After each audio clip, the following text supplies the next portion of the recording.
While the world watches the Strait of Hormuz, something is building in a waterway far from the Middle East that could become the next major flashpoint. Russia has just signaled a military response to what it calls a growing Western campaign to strangle its maritime trade in Northern Europe. The action Moscow is now considering would mark a direct escalation in a confrontation that has been simmering for months between Russian energy exports and the navies trying to stop them.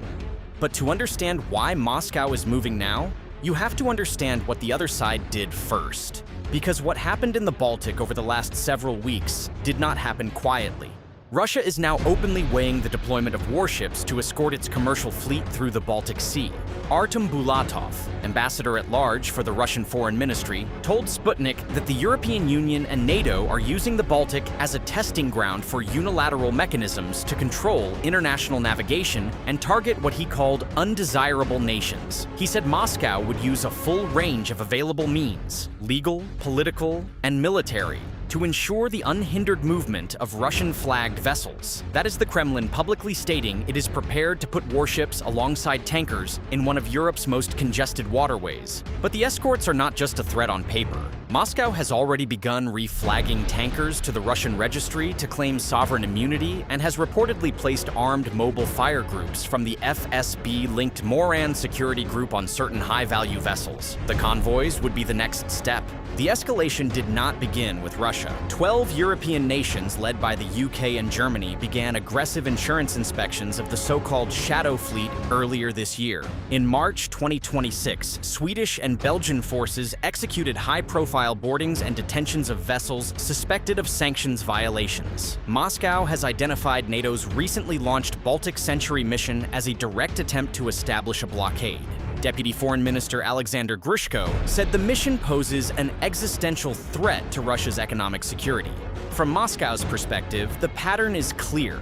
Western nations are using naval force, boarding operations, and insurance pressure to cut off Russian energy revenues at sea. The escorts are Russia's answer. And then came the move that changed the scale. Britain and 9 Northern European allies are creating a multinational maritime force independent of NATO structures. Admiral Sir Gwyn Jenkins, the first Sea Lord, confirmed at the Royal United Services Institute that members of the UK-led Joint Expeditionary Force signed a statement of intent to establish the new force, with full operational integration by 2029.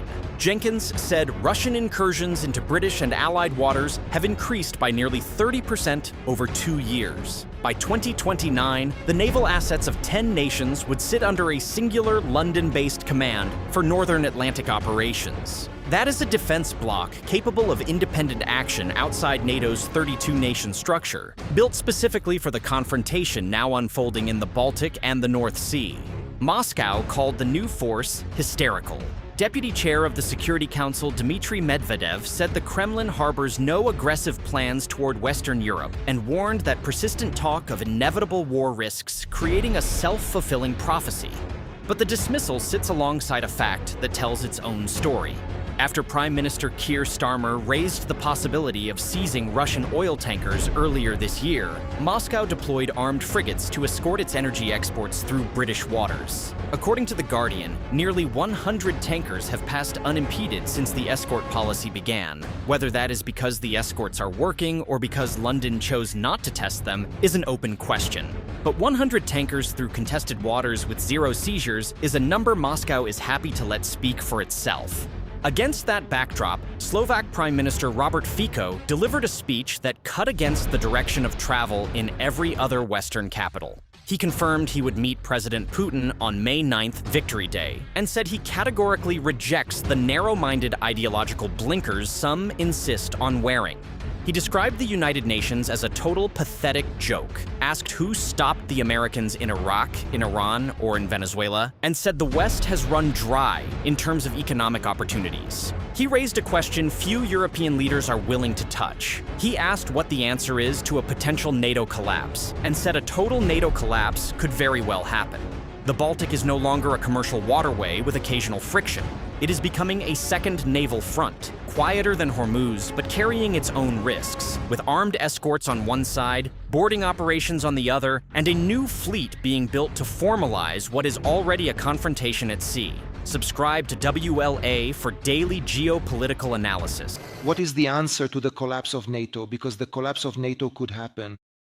Let's not pretend that NATO is unchangeable or that we simply cannot foresee a situation where NATO could cease to exist.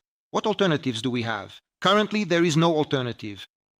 The only alternative is, I don't want to burden you, it's Article 47 of the basic treaties, which state that if one member state of the European Union is under attack, aggression by another state, the other member states of the European Union should come to help. This happened during the terrorist attacks in Paris, where many European countries provided aid to France. Those were the attacks in the department stores and various public places. Therefore, we should start discussing in Slovakia what this security should be. We cannot provide it for ourselves. Perhaps it's only possible collectively by being part of something. Or it's then a question of neutrality, and I don't know, in Slovenia, the winning political party that won the elections is opening the topic of a referendum on the neutrality of Slovenia as such. These are uncharted waters, and therefore I would be very cautious now with anything other than collective security. Collective security is extremely important for us. The last thing is the functioning of international organizations that are supposed to ensure peace and order in the world. Why was the United Nations organization established? Well, because it was supposed to ensure peace and the use of military force only where it is necessary to ensure peace. After all, today the UN is a laughingstock. Who stopped the Americans in Iraq? Who stopped Russia in Ukraine? Who stopped the Americans in Iran? Who stopped the Americans, for example, in Venezuela? And I fear that other countries will come that are very, very much on the map of United States interests, and today I am speaking primarily about Cuba. And the affair around Denmark and Greenland still hasn't ended, where the United States of America will likely still be showing its interests. So we are here. We are perceived as a sovereign state, a sovereign country. I think we have sufficiently instilled in the public's mind the idea of a sovereign foreign policy that is oriented towards all four corners of the world. The West has faded in terms of economic opportunities. We must look for economic opportunities elsewhere. That's why we go South Africa, and we visited several countries. That's why we visited countries like Kazakhstan, Uzbekistan, and others, Azerbaijan. We are looking for opportunities, Vietnam, China, and I think we are doing quite well in many areas. So we will continue with this policy. It is a sovereign policy. I reject ideological blinders. Anyone can come up to me and say something like, why am I meeting with Russian President Putin, and why shouldn't I be meeting with him? I meet with Putin, everyone criticizes me beforehand, and when I return after the meeting with Putin, everyone in the restrooms in Brussels asks me, what did he say? So heroes, why don't they go and communicate with him as well? After all, we have to talk to these people.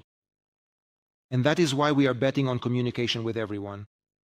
And I think there are very few governments in Europe that have such extensive contacts.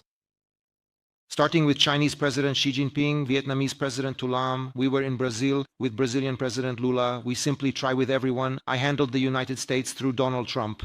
In Europe, we have opportunities when it comes to meeting through European councils, but also bilaterally. But these bilateral meetings are no longer as important as in the past because we have multilateral meetings at the level of the European Council. Therefore, international organizations such as the UN must, like the European Union, undergo major changes and reforms. Because if the UN Security Council is not to function and is not to have the ability to guarantee that if something happens somewhere, we will send someone there to put things in order, then this security machinery, which was created after the end of the Second World War, is practically useless. It is not a good time. It is under the pressure of oil prices. Depending on how President Trump sleeps. When he sleeps well, oil prices go down. When he sleeps badly and makes some statement, oil goes automatically up. We are fighting for other sources of oil. Recently, there was an informal summit last week, and President Zelensky was there. And President Zelensky, in his speech, spoke about the number of casualties that this war brings on a monthly basis. They guard these numbers like some kind of state secret.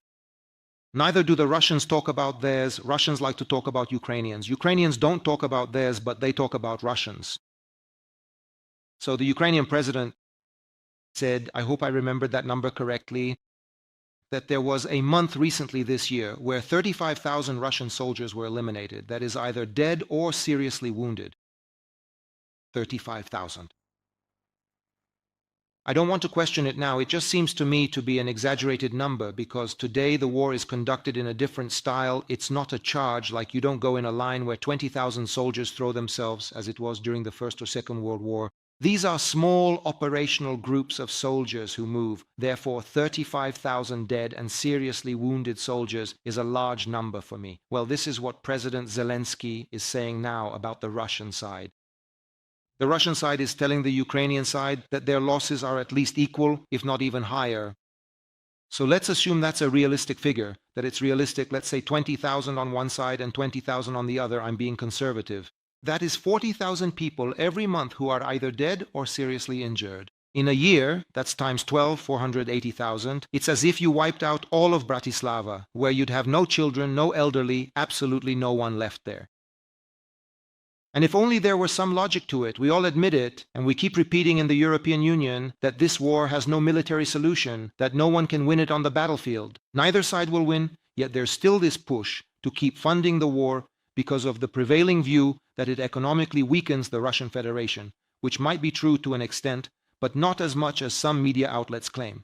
That's why. I make no secret of it. I'm not one to beat around the bush. I don't try to sweet-talk people or lead them on with false promises. I am going to meet with the Russian president, a meeting I'll have on the 9th of May. I will undoubtedly speak about a ceasefire again.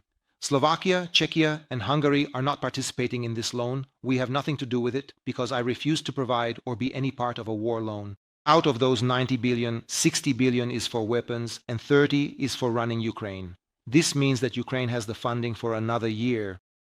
So I see no prospect at all of the war in Ukraine ending because they have the resources to continue the conflict. Just push and push and push. There's a strategy, my colleague, that supposedly peace negotiations will only take place when one side becomes so weak that they're forced to come to the table.